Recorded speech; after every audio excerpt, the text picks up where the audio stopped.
senhores, quantas Marielles o Brasil permitirá sejam assassinadas até que se ressuscite a ideia de justiça nesta pátria de tantas indignidades? Quantos Andersons nós ainda vamos ver chorar? Quantas Luiaras, Arthur vão ficar órfãos para que o Brasil resolva que isto não pode continuar e que esse Estado de Direito não é retórica? Numa quinta-feira, 15 de março de 2018, o senhor ministro-presidente Edson Fachin, ministro Alexandre, haverão de se lembrar, ministro Flávio Dino e o ministro Cristiano Zanin ainda não compunham esta casa.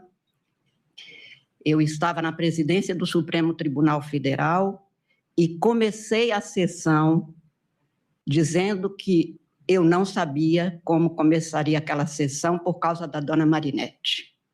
E jamais pensei que 8 anos depois estivesse eu a julgar este caso.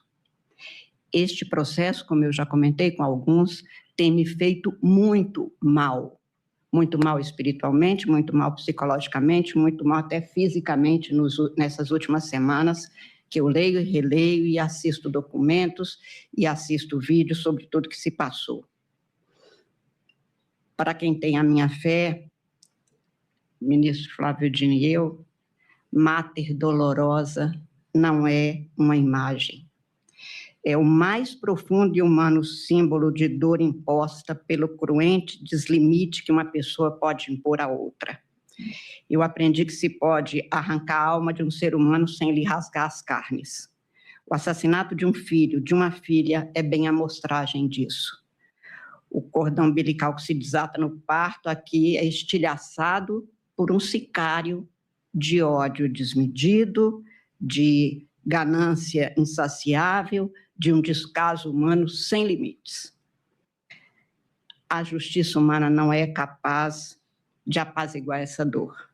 Esse julgamento é apenas o testemunho tímido, quase constrangido da minha parte, da resposta que o direito pode dar diante da dor pungente e atroz, que tem aqui a face da mãe, da filha, do filho, das viúvas, da trabalhadora que se afirma ter sobrevivido, quando todo mundo tem o direito à vida e não à sobrevida. Esse processo, eu digo, presidente, me faz mal, pela impotência do direito diante da vida dilacerada, que a minha pobre humanidade é inábil para não saber como enxergar. Vou repetir o que falei há 8 anos atrás, no plenário deste Supremo, por não ter como enxugar a lágrima dessas mães, por Marielle, por Anderson, por não poder acudir Luiara, Arthur, de ver sem precisar olhar a ferida que as acomete, a segurar vida fora como a sombra de suas almas que vão acompanhá-las para sempre. É certo que hoje Marielle e Anderson não têm mais limites. Nós é que seguimos com os nossos. Mas a gente persiste para que a vida de ambos, e especialmente a sua morte prematura, não tenha sido em vão. Nessa primeira turma do Supremo Tribunal Federal, nós passamos o segundo semestre do ano passado, também sob a relatoria do eminente ministro Alexandre de Moraes, julgando 4 ações penais cujo objeto eram crimes praticados contra o Estado Democrático de Direito. Começamos 2026 com as mesmas amarguras e sobressalto que nos atravessaram neste período, com desarranjos institucionais, injúrias jurídicas ao povo provenientes, inclusive de servidores públicos com suas práticas, como posto nessa ação penal, contra a vida de pessoas que são exterminadas por incomodarem os alucinados interesses particulares de algumas pessoas. Naquelas ações como nesta, o ponto que me parece central, preocupante e amargo é o que se põe como semente fruto do maior mal que acomete os fatos narrados nesta ação, a corrupção. Os interesses pessoais que alucinam pessoas, iludem-nas com impressões de poder que as fazem tomar-se como gigantes ou semideuses, sem ver que são apenas servidores que deviam se preocupar com os fins dos cargos que ocupam, que é o interesse legítimo do povo. não vejo risco maior para a convivência democrática nas relações sociais e estatais que a desonestidade e a corrupção. E não fosse ela, como também já disse o ministro relator, nós não teríamos chegado ao quadro nem de cometimento, talvez, desses crimes, nem da dificuldade de elucidá-los. Exatamente porque havia toda uma fumaça enorme, quase que uma parede a impedir que se chegasse à elucidação fácil desses casos.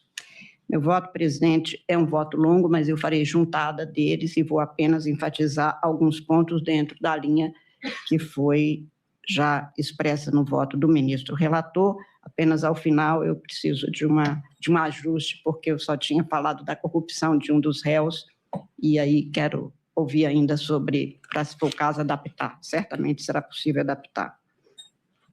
Mas eu quero deixar claro que, neste caso, se alvejou uma mulher, se baleou um trabalhador, pai de família, feriu-se outra mulher, e essa rajada de submetralhadora que riscou a noite estilhaçou não apenas os corpos dessas pessoas, feriu o Brasil inteiro.